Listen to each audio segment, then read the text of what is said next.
Hello दोस्तों, आजकल सब लोग अपने फॉलोअर्स और सब्सक्राइबर बढ़ाने में लगे हैं। जहाँ देखो वहाँ सेल्फी और वीडियो शूट करते रहते हैं, मगर इस चक्कर में कोई आपका फायदा उठा के आपको ऐसी राह ना ले जाए जहाँ से लौटना मुश्किल हो। थाईलैंड फुकेट, जहाँ हर रात नशीली और मस्ती भरी होती है। दुनिया भर के सैलानी वहाँ जिंदगी को एंजॉय करने आते हैं। वही के एक नाइट क्लब में वो दो लड़कियां जिंदगी का लुत्फ उठा रही होती है। उसमें से एक है क्लोई, जिसके फेम नाम के सोशल मीडिया ऐप पे 2 मिलियन के ऊपर फॉलोअर्स है।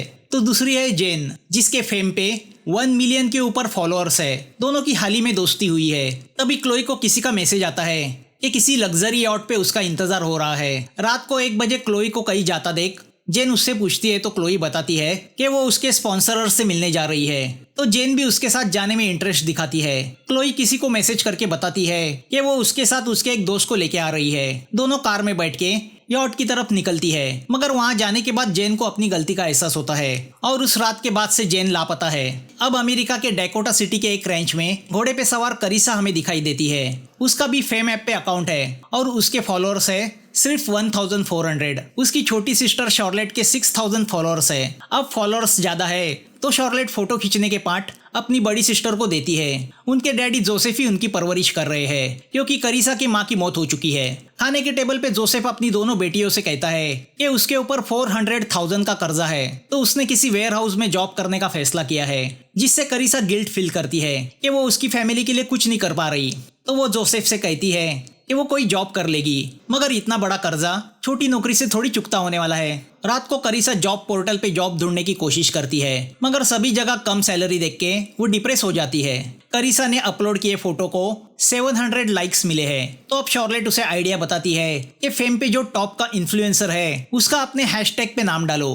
तो वो जैक मेयर का नाम ऐड करती है, जिसके 20 मिलियन के ऊपर फॉलोअर्स है। करीसा उसे फॉलो भी करने लगती है। शॉर्लेट करीसा से कहती है कि अगर तुम्हारे भी मिलियन फॉलोअर्स हो जाएंगे तो तुम्हें भी स्पॉन्सर्स मिलेंगे, ब्रांड के साथ कोलैबोरेशन हो जाएगा, तो डैडी को वेयर हाउस काम करने की जरूरत नहीं पड़ेगी। तो अब करीसा फेम पे इस जैक के फोटोज को देखती है, जो काफी हैंडसम है। पहली नजर में करीसा का उस पे दिल आ जाता है। दूसरे दिन जब वो मोबाइल देखती है तो उसके 7000 के ऊपर फॉलोअर्स हो चुके हैं, जिससे वो सरप्राइज होती है कि एक ही रात में ये चमत्कार कैसे हुआ। तो पता चलता है जैक भी उसे फॉलो करने लगा है। जैक ने करीसा के फोटोज की तारीफ की होती है। उसने उसे कोलैबोरेशन के लिए पूछा होता है। करीसा को और क्या चाहिए, मगर स्पॉन्सरशिप इवेंट थाईलैंड में है। जैक उसे मैसेज करता है कि स्पॉन्सर्स उसके थाईलैंड आने का और रहने का इंतजाम करेंगे। करीसा एक खुशखबरी अपने डैडी जोसेफ को देती है, मगर अकेली जवान लड़की को वो इतने दूर थाईलैंड भेजने को तैयार नहीं। करीसा उनसे कहती है कि अगर उसे स्पॉन्सर्स मिले तो वो उनका कर्जा चुकता करेगी, उन्हें घटिया नौकरी करने की जरूरत नहीं। जोसेफ को वो स्कैम लगता है। करीसा जोसेफ से कहती है कि वो उसकी लड़की पे विश्वास रखे, उसका इंट्यूशन कह रहा है कि कुछ अच्छा ही होगा। जोसेफ बेटी का दिल तोड़ना नहीं चाहता, तो वो परमिशन देता है। अब करीसा जैक के प्रपोजल को एक्सेप्ट करती है। दूसरे दिन जैक करीसा को पिकअप करने लिमोजिन भेजता है। जोसेफ करीसा से कहता है कि वो उसे कॉल करती रहे। करीसा प्लेन से थाईलैंड पहुंचती है।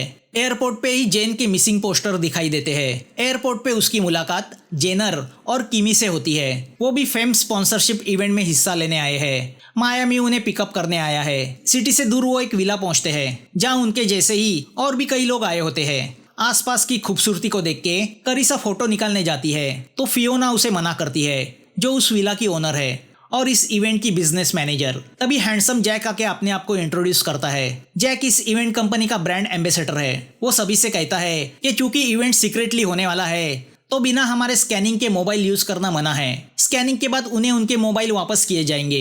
ये इवेंट एक वोडका कंपनी स्पॉन्सर कर रही है। जैक कहता है कि इवेंट से जिन लोगों को चुना जाएगा उन्हें स्पॉन्सरशिप मिलेगी। तो अब सभी के फोन जब्त किए जाते हैं। सबके हाथ में एक बैंड बांधा जाता है जो उनका लोकेशन बताता रहेगा। जैक करीसा से कहता है कि वो भी अमेरिका से है। करीसा माहौल देख के थोड़ी डिस्टर्ब होती है, तो मायामी उसे दिलासा देता है कि उसके जरूर 1 मिलियन के ऊपर फॉलोअर्स होंगे। एक हफ्ते में उसकी तकदीर बदल जाएगी। सबको एक्सपेंसिव गिफ्ट दिए जाते हैं। फेम ऐप की 4 कैटेगरीज है: टेस्ट, लाइफस्टाइल, पंप और स्किन। टेस्ट में फैशन, फूड, डिजाइन है। लाइफस्टाइल में ट्रैवल, म्यूजिक, एडवेंचर है। पंप में फिटनेस, न्यूट्रिशन, स्पोर्ट्स है। और स्किन में बोल्डनेस, ग्लैमर, ब्यूटी है। स्किन सबसे डिमांडिंग कैटेगरी है। करीसा जैक से कहती है कि मैं सिर्फ तुम पे विश्वास रख के इतनी दूर आई हूँ, अपने फैमिली को सपोर्ट करने यहाँ आई हूँ। मुझे $400,000 की जरूरत है, मगर उसके लिए मैं कुछ भी गंदा काम नहीं कर सकती। जैक उसे दिलासा देता है कि स्पॉन्सरशिप मिलते ही उसका कर्जा चुकता हो जाएगा, मगर इतनी बड़ी अमाउंट हासिल करने के लिए उसके 1 मिलियन फॉलोअर्स होने जरूरी है और इस काम में वो उसकी मदद करेगा। अब सबको उनके फोन वापस किए जाते हैं, मगर उसमें एक ऐप डाला गया है जिससे फोन के अंदर के डेटा को एक्सेस किया जा सके। जैक सभी कंटेस्टेंट से कहता है उन्हें अपनी सेल्फीज निकालनी है। वो जितनी बोल्ड होगी उतनी स्पॉन्सर्स का दिल जीतेगी और कोई भी बिना परमिशन के ओल्ड टाउन नहीं जाएगा। करीसा ने अपनी जिंदगी में कभी समुंदर नहीं देखा तो वो एक्साइट होती है। वो अपनी सेल्फी निकाल के अपलोड करती है। जैक उससे दोस्ती करने की कोशिश करता है। वो करीसा के साथ सेल्फी निकाल के उससे कहता है कि मेरे 20 मिलियन फॉलोअर्स में से कुछ अब तुम्हें फॉलो करने लगेंगे। रात को डिनर के पहले फियोना सबसे कहती है कि हर बात पे फोटो और सेल्फी निकालने की आदत रखो। सब फूड की फोटो निकाल के उसे अपलोड करते हैं। डिनर के बाद सब पार्टी एंजॉय करने फुकेट के नाइट क्लब जाते हैं। सही कंटेस्टेंट को चुनने का काम फियोना को करना है। वो सबके अपलोड किए जाने वाले फोटो पे नजर रखे हुए है, तो वो सब कैंडिडेट के फोन को एक्सेस करके कौन से फोटो को रखना है और किसको डिलीट करना है ये फियोना डिसाइड करती है। सब लोग अपने फॉलोअर्स बढ़ाने में लगे हैं। नशे के उस माहौल में करीसा कुछ ज्यादा ही शराब पी लेती है। कुछ लोकल गुंडे करीसा पे नजर रखे हुए हैं। फियोना नोटिस करती है कि करीसा जैक के करीब जा रही है, जो बात उसे डिस्टर्ब करती है क्योंकि जैक फियोना का एक्स बॉयफ्रेंड रह चुका है। नशे में करीसा अपने होश गवा बैठती है। दूसरे दिन उसकी नींद खुलती है तो वो मायामी के रूम में होती है। मायामी करीसा से कहता है कि वो उसके साथ हमेशा सेफ रहेगी। मना करने के बावजूद वो ओल्ड टाउन जाते हैं, जहाँ थाई रेस्टोरेंट में उनकी लोकल गुंडे एती से बहस होती है। बात लड़ाई तक पहुंच जाती है, मगर आइन वक्त पे जैक आके मामले को हैंडल करता है। इस बात पे जैक करीसा पे नाराज होता है। तभी वो करीसा को गुड न्यूज देता है कि शाम को स्पॉन्सर्स आने वाले हैं और वो कंटेस्टेंट में से 4 लोगों को चुनेंगे। जैक करीसा से कहता है कि ग्लैमर के बहकावे में मत जाओ, अपनी असलियत को पकड़ के रखो। तुम भोली हो और ये दुनिया जालिम है। दोनों एक दूसरे के करीब आते हैं। शाम को स्पॉन्सर्स आते हैं, जिसमें वोडका कंपनी का सीईओ डैनियल भी है, जिसने इन कंटेस्टेंट का पूरा खर्चा उठाया है। वो सबकी हौसला अफजाई करता है। फियोना बताती है कि कंटेस्टेंट में से जो विनर होगा उसे 500,000 का कॉन्ट्रैक्ट मिल जाएगा, मगर उसके 1 मिलियन फॉलोअर्स होना जरूरी है। वो सुन के करीसा का चेहरा गिर जाता है क्योंकि उसके लिए मंजिल काफी दूर है। फियोना करीसा को धमकाती है कि वो जैक से दूर रहे, वरना वो उसे वापस भेज देगी, फिर जिंदगी भर घोड़े घुमाते रहना। फियोना की बातों से करीसा डिप्रेस हो जाती है। वो अपनी सिस्टर शॉर्लेट को मैसेज करती है तो पता चलता है कि डैडी ने वेयर हाउस की जॉब पकड़ ली है, जिससे करीसा बहुत दुखी होती है। तभी मायामी वहां आता है। करीसा उससे कहती है कि वो अपनी फैमिली को सपोर्ट करने के लिए सब कर रही है, उसे ऐसे इवेंट में कोई इंटरेस्ट नहीं। तो मायामी उससे कहता है मैं भी मेरी सिस्टर फेलिशिया के लिए यहाँ आया हूँ, ताकि स्पॉन्सरशिप के पैसों से उसकी अच्छी परवरिश कर सकूं, उसे गंदे माहौल से बाहर निकाल सकूं। करीसा उससे कहती है कि फॉलोअर्स को देख के मुझे नहीं लगता मुझे स्पॉन्सरशिप मिलेगी। मायामी उससे कहता है दिखावे की दुनिया है, बोल्ड बनो, तुम्हारे पास खूबसूरत शरीर है, उसे और ग्लैमरस बनाओ। तो अब दोनों करीसा के लिए ड्रेस खरीदने टाउन जाते हैं। रात को पार्टी में करीसा नया झगमग ड्रेस पहन के आती है। बात बात पे क्लिक करना तो मानो इनकी जिंदगी बन चुकी है। देखते देखते करीसा के 500,000 फॉलोअर्स बन जाते हैं। गुस्से में फियोना करीसा के मोबाइल में से उसके जैक के साथ वाले सभी फोटो डिलीट कर देती है। रात को जब करीसा अपना मोबाइल चेक करती है तो अंदर अपने फोटो ना देख के सरप्राइज होती है। रात को लोकल गुंडा एती अपने कुछ साथियों के साथ विला आता है, मगर फियोना की सिक्योरिटी उसे पकड़ लेती है। उसे करीसा चाहिए, जिस बात पे फियोना उसकी पिटाई करती है। तभी पुलिस वहां आती है। वो बताती है कि थाईलैंड में ह्यूमन ट्रैफिकिंग बहुत चलती है। वो जेन का फोटो दिखा के कहती है कि इसके जैसी कई लड़कियां गायब हो चुकी है। तभी वहां पे क्लोई आती है, जो जेन की दोस्त रह चुकी है। फियोना डरती है कि कहीं क्लोई मुंह ना खोल दे, मगर क्लोई पुलिस को जेन के बारे में कुछ नहीं बताती। दूसरे दिन जैक करीसा को चीयर अप करने के लिए सीक्रेट बीच लेके आता है। वो करीसा के करीब जाने की कोशिश करता है तो करीसा उससे कहती है कि मैंने आज तक ये कभी नहीं किया। उसकी बातें सुनकर जैक शॉक होता है। उसे एहसास होता है कि वो एक मासूम लड़की का फायदा उठा रहा है, उसे एक गंदी दुनिया में बर्बाद होने के लिए झोंक रहा है। वो करीसा से कहता है तुम मुझे जैसा समझ रही हो वैसा मैं नहीं हूँ। यहाँ क्लोई फियोना और डैनियल से कहती है कि उन्होंने जेन के साथ जो किया वो बहुत गलत किया। डैनियल उससे कहता है यही हमारा असली बिजनेस है। वो क्लोई को चुप रहने के लिए उसके अकाउंट में $100,000 ट्रांसफर करता है। तभी जैक आके डैनियल से कहता है कि वो इस गंदे धंधे का हिस्सा नहीं बनना चाहता, वो ये सब छोड़ के जा रहा है। डैनियल की बातों से पता चलता है कि उसने जेन को किसी कस्टमर को बेच दिया है। फेम ऐप के जरिए स्पॉन्सरशिप का लालच देके नए लड़के लड़कियों को फांसना और उनके जरिए अपने बिलियनियर कस्टमर की रातें रंगीन करना, यही डैनियल का काम है। जैक डैनियल के कर्जे के नीचे पूरी तरह दब चुका है।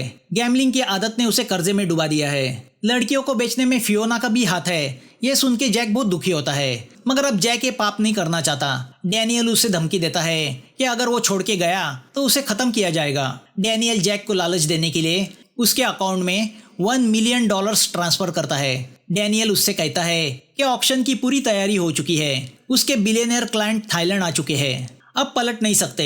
करीसा को डैनियल ने खुद के लिए रखा है, मगर जैक तैयार नहीं होता। डैनियल उससे कहता है तुम सिर्फ एक पिंप हो, सेलिब्रिटी बनने की कोशिश मत करो और इस बहाने इन गरीब लड़कियों को अय्याशी की जिंदगी मिलेगी। ये लड़कियां पेरिस जा सकती है, बाली जा सकती है, कैरो जा सकती है, उनकी जिंदगी वेकेशन बन जाएगी। जैक गुस्सा होके चला जाता है। अब वो करीसा को अपनी असलियत बताता है कि कैसे वो गैम्बलिंग में 4 मिलियन हारा और डैनियल ने उसे कर्जा दिया, और जब वो कर्जा चुकता करने में नाकामयाब रहा तो उसे मौत की धमकी देके अमीर क्लाइंट के साथ हमबिस्तर होने पे मजबूर किया गया।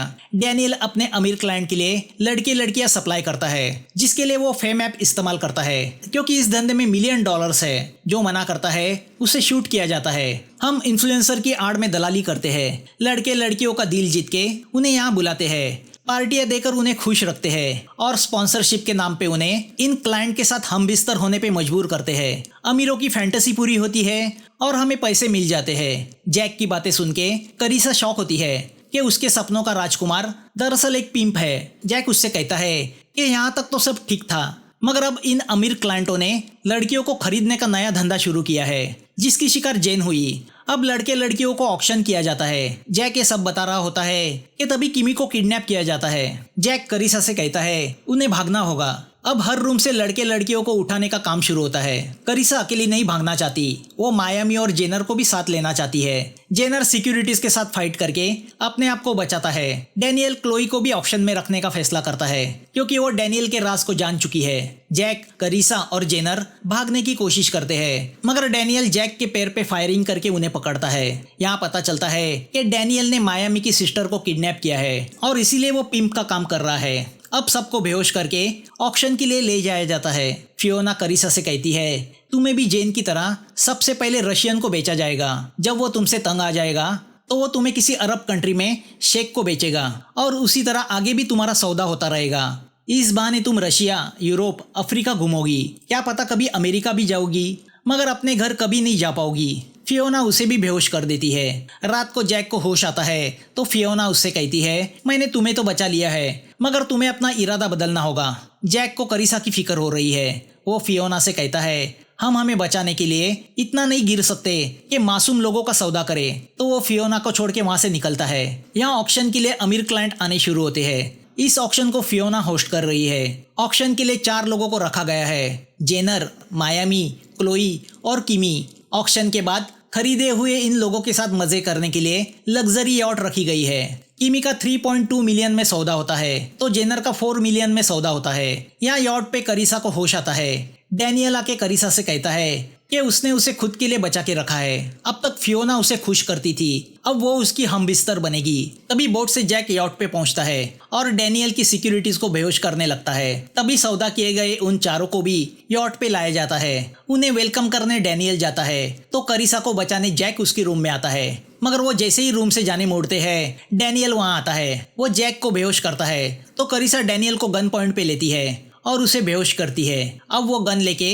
दूसरे रूम में फंसे मायामी को छुड़ाती है, जिस चक्कर में वो क्लाइंट पे गोली चलाती है। गोली की आवाज सुन के सिक्योरिटी उस रूम की तरफ भागती है। दोनों डेक पे आ जाते हैं, मगर मायामी नीचे बंदी लाइफ बोट को लेके अकेला भाग जाता है। करीसा उसे देखते रह जाती है। जिसे उसने छुड़ाया था वो मतलब ही निकला था। तो अब करीसा जैक के साथ मिलके जेनर को ढूंढती है। किमी और क्लोई को भी छुड़ाया जाता है, मगर लाइफ बोट के बगैर वो वहाँ से निकल नहीं सकते, जिसे मायामी लेके भागा है। वो डेक पे आते हैं तो डैनियल के लोग उन्हें पकड़ लेते हैं, तो करिसा डैनियल को गन पॉइंट पे लेती है।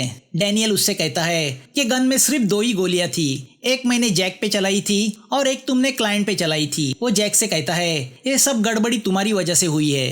तो अब वो जैक को शूट करने मोड़ता है कि तभी वहाँ पे पुलिस आ जाती है। दरअसल मायामी भागा नहीं था, वो पुलिस को लेने गया था। डैनियल जैक से कहता है यहाँ की करप्ट पुलिस मुझे जेल नहीं रख पाएगी, मैं अपना बदला लेने वापस आऊंगा। मायामी पुलिस को बताता है कि जेन का सौदा किया गया था, पता नहीं अब वो दुनिया के किस कोने में है। जैक पुलिस से कहता है कि वो कोर्ट में डैनियल के खिलाफ गवाही देगा, वो उसके सब कॉन्टेक्ट जानता है। पुलिस बताती है कि फेम ऐप के जरिए ह्यूमन ट्रैफिकिंग का बहुत बड़ा रैकेट थाईलैंड से चलाया जा रहा था, जिन्हें आज जाके हम एक्सपोज करने में कामयाब हुए।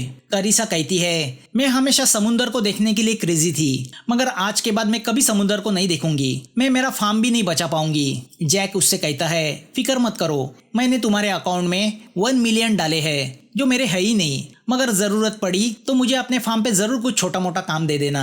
जेनर कहता है सिर्फ फॉलोअर्स के चक्कर में हम इस गंदे रैकेट में फंस गए, ये हमारे लिए एक बड़ी सीख है। करिसा शॉर्लेट को मैसेज करके बताती है कि वो घर लौट रही है। वो सबके साथ एक सेल्फी लेती है। 3 महीने गुजरते हैं। करिसा ने अपने डैडी का सब कर्जा चुकता किया है। मायामी ने अपनी सिस्टर को बचा लिया है, तो जेनर और किमी ने शादी की है। क्लोई राइटर बन गई है, तो जैक दुनिया की सफर करने निकला है। करिसा ने अपने 1 मिलियन में से अपना कर्जा चुका के बचे हुए पैसों को बाकी सब लोगों में बांट दिया है।